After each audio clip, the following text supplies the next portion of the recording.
Hello everyone, Radhe Radhe, good evening. Good evening everyone, Radhe Radhe. So physics के बाद हम लोग चलते हैं, हम लोग बात करते हैं केमिस्ट्री की. How to score good in the chemistry.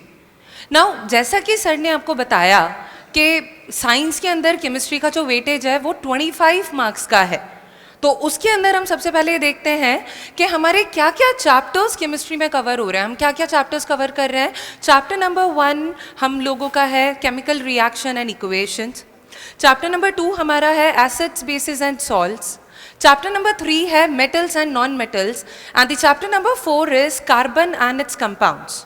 Chapter number 5 जो कि पीरियोडिक टेबल मेंशन्ड है आपकी बुक्स में but that is deleted from the syllabus this time.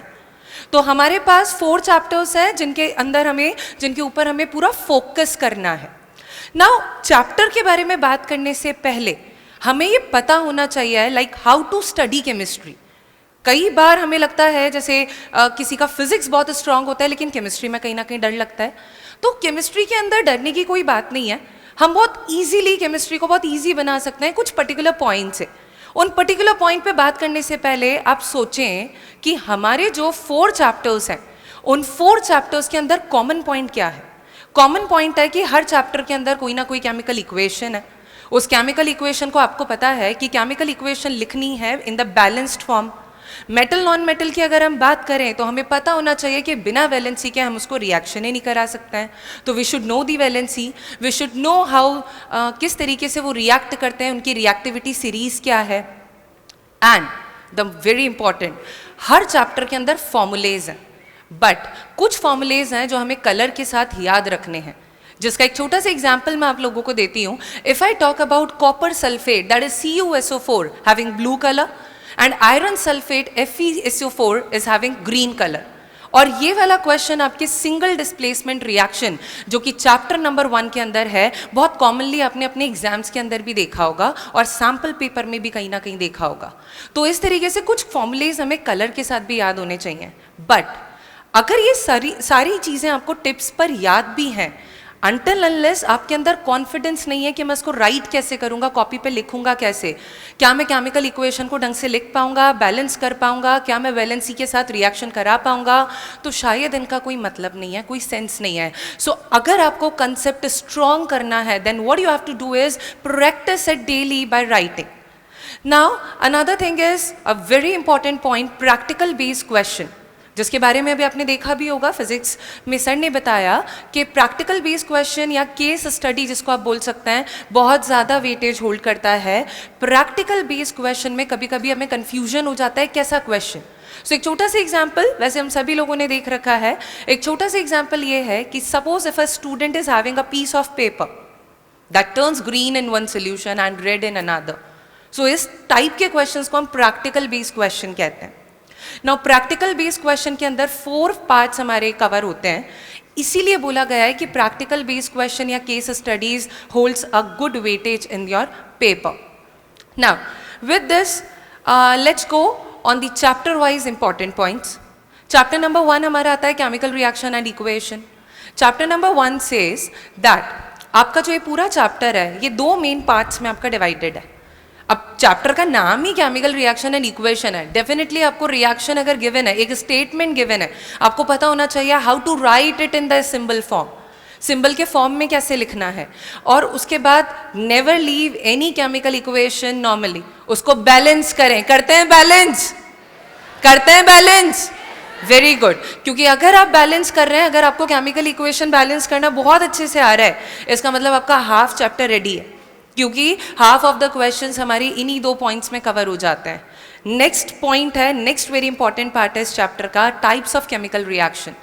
5 types of chemical reactions are there. Combination reaction, decomposition reaction. Decomposition खुद 3 parts में divide होती है, thermal decomposition, photolytic and electrolytic. Another is your single displacement reaction, या उसको आप displacement भी बोल सकते हैं, double displacement, and the last one is oxidation and reduction. But main बात यहाँ पर ये है, अगर आपको केमिकल इक्वेशन लिखना आ गया है, बैलेंस करना आ गया है, तो आपको ये भी पता होना चाहिए कि कौन सी केमिकल इक्वेशन किस टाइप की रिएक्शन की कैटेगरी में लाई कर रही है.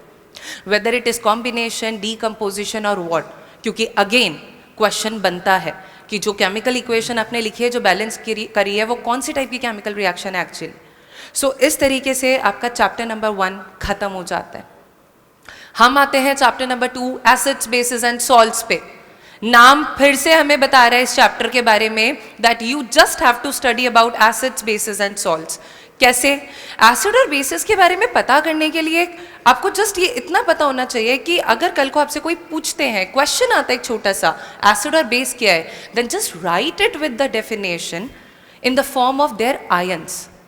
एसिड क्या होता है? जो हाइड्रोजन आयन रिलीज करता है एक्वस सॉल्यूशन में। सिमिलरली बेस जो OH that is hydroxyl ion release करता है आपके एक्वस सॉल्यूशन में।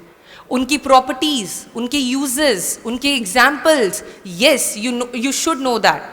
कोई क्वेश्चन अगर आपके पास आ गया जिसके अंदर बहुत सारे कंपाउंड्स मेंशन्ड है और जस्ट आपसे यूं ही पूछ लिया कि बस इन सारे कंपाउंड्स में हमें एसिड बेस बताओ, तो आपको वहां पे आयन वाला कंसेप्ट याद आएगा। कंसेप्ट बिल्ड करना है। Third one is salt. Salt कैसे बनता है? Neutralisation reaction with the reaction of acid and base, you all know that. कहाँ न्यूट्रलाइजेशन रिएक्शन काम आती है? इस टाइप के थियोरेटिकल क्वेश्चन आप सभी ने एग्जाम्स के अंदर भी दिए हैं, मॉड्यूल के अंदर भी पढ़े हैं, क्वेश्चंस भी हैं आपके। Another very important part of this chapter is pH scale. PH scale पढ़ा है सबने? That 0 to 14 scale, everyone knows it? I can't hear you. Very good. 0 to 14 वाला जो स्केल है उससे भी रिलेटेड आपके क्वेश्चंस आते हैं, लेकिन इसके अंदर एक बात है, आपने पीएच स्केल पढ़ते समय जो लॉगरिथमिक इसकी डेफिनेशंस पढ़ी होगी, वो लॉगरिथमिक डेफिनेशन पे जाने की सीबीएसई के अकॉर्डिंग ज़रूरत नहीं है। बहुत प्यारे से इजी से क्वेश्चन आते हैं पीएच स्केल से। और इसी के साथ हमारा चैप्टर एंड होता है with the varieties of salt. Sodium hydroxide, bleaching powder, baking soda, washing soda, plaster of Paris कैसे बनता है, क्या यूजेस हैं, किस तरीके से बनाया। तो चैप्टर, एक बात ध्यान दीजिए, चैप्टर हुआ एसिड बेस से स्टार्ट, लेकिन चैप्टर खत्म हुआ सॉल्ट के साथ। और बहुत इंपॉर्टेंट क्वेश्चंस आते हैं टाइप्स ऑफ सॉल्ट से, लेकिन डरने की जरूरत नहीं है।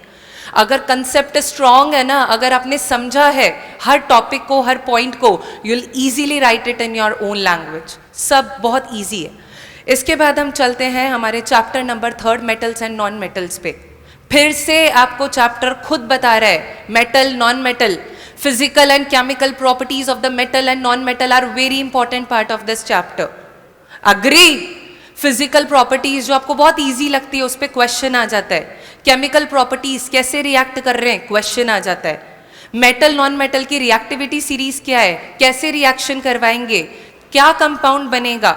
तो हमें सबको पता है मेटल एंड नॉन मेटल जब रिएक्ट करते हैं, वही लूजिंग एंड गेनिंग इलेक्ट्रॉन फंडा, इट फॉर्म्स आयनिक कंपाउंड, जो कि इलेक्ट्रोवेलेंट कंपाउंड के नाम से भी जाना जाता है।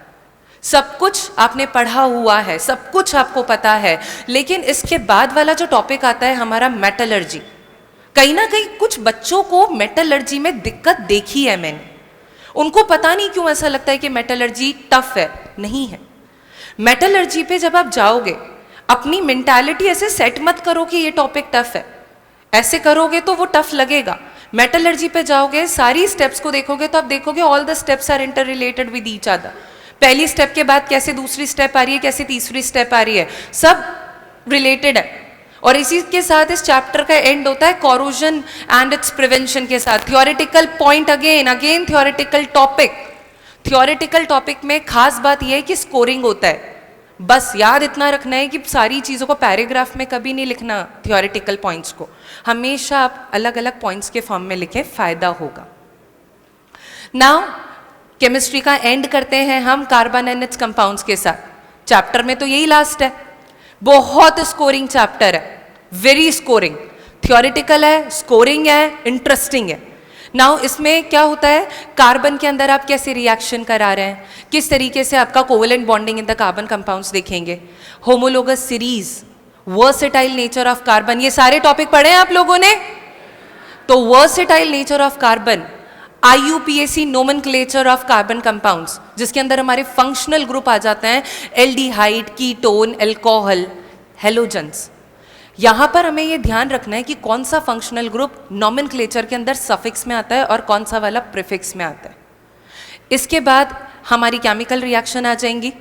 केमिकल रिएक्शन पे वापस से मेटलर्जिकल वाला रिएक्शन देखा मैंने।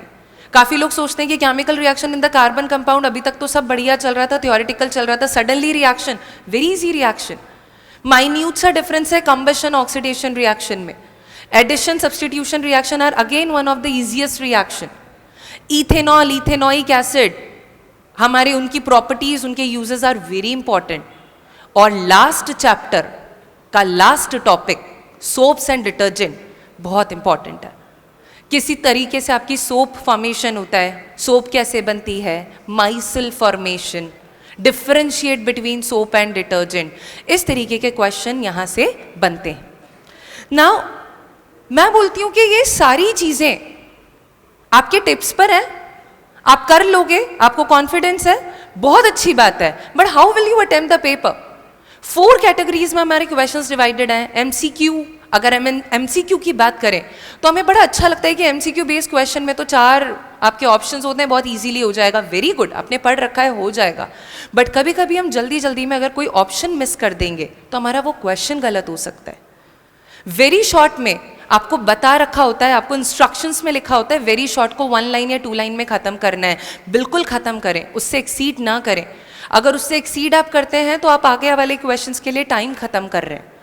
शॉर्ट आंसर क्वेश्चन में अगर आपको कोई बेसिक डेफिनेशन आती है तो बेसिक डेफिनेशन को रिलेटिव एग्जाम्पल के साथ जरूर लिखें, वेदर एग्जाम्पल का नाम मेंशन्ड हो या नहीं। अगर कोई केमिकल इक्वेशन उसका एग्जाम्पल है तो लिखें केमिकल इक्वेशन को, बट बिना बैलेंसिंग के कभी भी नहीं। इसी तरीके से हम आते हैं लॉन्ग आंसर टाइप क्वेश्चंस पे। The biggest thing over here is long answer type question को कभी भी पैराग्राफ में लिखने की गलती ना करें, जैसा कि सर ने भी बताया। बिकॉज पैराग्राफ में आप लिखोगे तो जस्ट आप सोच के देखो, जो इवैल्यूएटर आपकी कॉपी चेक कर रहे हैं उनके लिए बहुत टिपिकल हो जाएगा ये। So always give them point wise answer. Point wise अगर आपका लॉन्ग आंसर ABCD पार्ट्स में डिवाइडेड है तो वेल एंड गुड, तो आपको ABCD के फॉर्म में ही आंसर लिखना है। बट अगर डिवाइडेड नहीं भी है तो भी always give your answer in the point form. उसको आसानी रहेगी, आंसर नीट एंड क्लीन लगेगा और आपकी कॉपी सुंदर लगेगी। नाउ अगर आपके पास समय है, अगर आपको लगता है कि मैं टाइम टू टाइम चल रहा हूँ, हर क्वेश्चन को कर रहा हूँ time to time, then underline your important words over there. जी हाँ, बहुत ज़रूरी है। सहूलियत दें, आसानी दें सामने वाले को, आपकी कॉपी वो अच्छे से आराम से चेक कर पाए। नाउ अटेम्प्ट करने की बात हो गई, क्या करना है क्या नहीं करना है ये भी तो बताया जाए। तो एक्टिविटी बेस्ड क्वेश्चन जो होते हैं, एक्टिविटी बेस्ड क्वेश्चन पे हमेशा डायग्राम पे फोकस करें। डायग्राम पे फोकस ऐसे नहीं करें कि पेन से बना दिया या पेंसिल से भी बना दिया, छोटा सा खत्म, नो नेवर। हमेशा याद रखें कि एक्टिविटी बेस्ड क्वेश्चन आपके डायग्राम फोकस्ड क्वेश्चन होते हैं। बनाएं उसको अच्छे से, टाइम लें डायग्राम को थोड़ा सा बनाने में, थोड़ा सा उसको पूरी कॉपी के अंदर पेज में बनाने में, थोड़ा हाफ ऑफ द पेज इस्तेमाल करें, लेबल करें, पेंसिल से बनाएं, केमिकल इक्वेशन लिखें उस एक्टिविटी की और बैलेंस ज़रूर करें।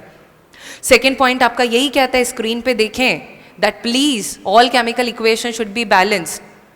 अगर कोई क्वेश्चन आपको पूछ रहा है कि भाई इस chemical equation so chemical equation है, उसमें XYZ को आइडेंटिफाई करें, तो हम लोग क्या करते हैं, टाइम बचाने के लिए उस इक्वेशन को लिखकर उसी इक्वेशन में सारे के सारे हम कंपाउंड्स को ऐसे सर्कल या लाइन करके XYZ लिख देते हैं कि यहीं पर हमारा X आ गया, Y आ गया, Z आ गया। No, never do this.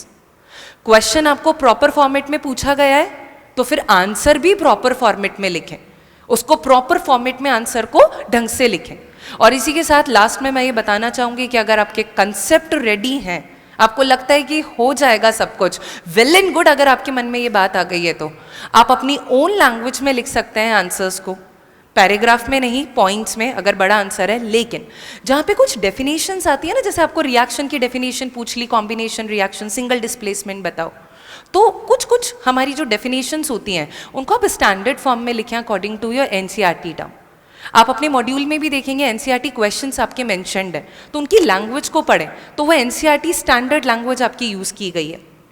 Now इसी के साथ quick tips and tricks of the chemistry paper. Tips और ट्रिक्स में मैं ये बताना चाहूँगी, don't give so much of time in on one question, जैसा कि मैंने वेरी शॉर्ट में और लॉन्ग में बताया।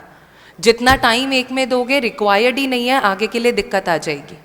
Another thing is label the diagram properly, pencil से बनाएं, प्रीवियस ईयर्स के क्वेश्चन पेपर सॉल्व करें सो दैट आपको आइडिया लगेगा किस टाइप का क्वेश्चन आता है, कैसे उसको अटेम्प्ट करना है, कितना टाइम देना है। और इसमें आपकी हेल्प करेंगे आपके सैम्पल पेपर्स की बुकलेट। सैम्पल पेपर को never ever see like this कि हाँ ये क्वेश्चन आता है हमें, हमारी अप्रोच हो जाती है ऐसी कि ये क्वेश्चन तो हमें आता है। बहुत गोल्डन टाइम, इंपॉर्टेंट टाइम चल रहा है आपका। सैम्पल पेपर को तब करें जब आपके पास थोड़ा समय हो, सो दैट आप उसको एक साथ 3 घंटे का समय देकर करें। नाउ इसके बाद हमारा आता है अगेन स्टडी नोट्स, भी मैं बोलूँगी सब में।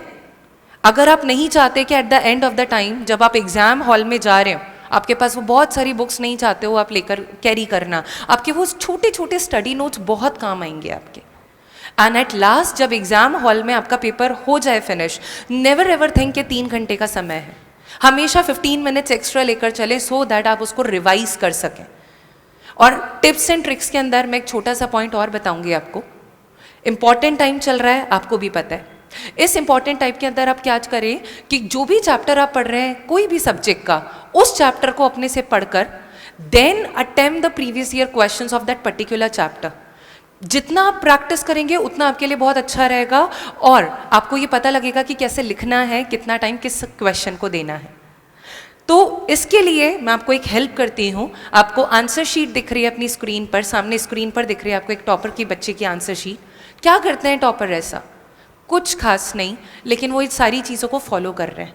वो ये बोल रहे हैं कि जैसे आपके सामने क्वेश्चन है, कार्बन एटम इलेक्ट्रॉन्स को लूज या गेन क्यों नहीं करता है? Why it does not carry C4 + C4-। अब बहुत आसान क्वेश्चन है, आपको सबको लग रहा होगा मन में ये तो हम कर लेंगे, बट देखिए इसने पैराग्राफ फॉर्म में नहीं लिखा है, पॉइंट्स फॉर्म में लिखा है और अंडरलाइन भी करिए मेन पॉइंट्स पे। सिमिलरली अगर हम आगे चले तो एक और क्वेश्चन आपकी स्क्रीन पर है। इसमें भी क्वेश्चन है, लेकिन इस क्वेश्चन को 4 पार्ट्स में डिवाइड किया गया है ABCD में। तो इन ABCD को, अब जैसा कि आपको पता है ABCD में डिवाइड किया गया है तो आंसर भी ABCD में ही देना है। जल्दी जल्दी करते करते ABCD लिखना ही भूल जाते हैं।